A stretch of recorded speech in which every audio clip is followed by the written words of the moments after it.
Sambut HUT Bayangkara ke-72 Polda Bali gelar lomba defile pasukan. Sementara di HUT ke-72 ini, Kapolda tekankan untuk merubah mental anggotanya.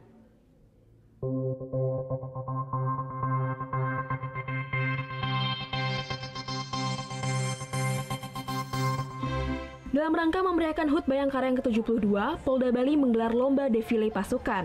Perlombaan diikuti oleh seluruh Polres dan satuan di bawah jajaran Polda Bali, serta sejumlah kesatuan dari TNI AD, AL, dan AU.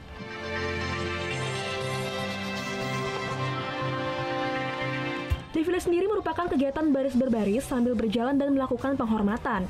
Ini merupakan kemampuan dasar yang ada di TNI Polri untuk mengasah kekompakan dan semangat. Sehingga melalui lomba defile ini terlihat kesiapan masing-masing satuan yang ada di jajaran Polda Bali. Defile pasukan ditutup dengan parade kendaraan milik masing-masing satuan di Polda Bali. Sementara pada HUT Bayangkara yang ke-72 ini, Kapolda Bali Irjen Petrus Golosa mengungkapkan sejak dia menjabat sebagai Kapolda, dia langsung membuat Satuan Counter Transnational Organized Crime atau CTOC untuk mengungkap kejahatan internasional dan terorganisir serta cybercrime. Dan hingga saat ini pihaknya sudah mampu mengungkap sejumlah kasus bekerja sama dengan negara lain. Di HUT Bayangkara ke-72 ini, Kapolda juga menekankan kepada seluruh anggotanya untuk merubah mental dilayani menjadi melayani. Dari hasil riset Universitas Udayana dan Universitas Indonesia, Polda Bali menduduki urutan pertama sebagai institusi yang paling dipercaya masyarakat Bali. Dalam risetnya, kita boleh dikatakan Polda Bali sekarang menjadi institusi yang dapat atau amat sangat dipercaya oleh masyarakat di Pulau Bali.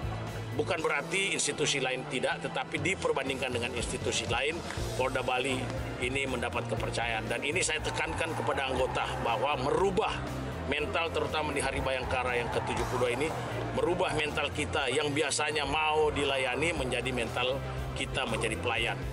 Sementara dalam amanat Presiden yang dibacakan Kapolda Bali, saat ini Indonesia masuk ke dalam 10 negara teraman di dunia. Surya Sanjaya melaporkan untuk NET.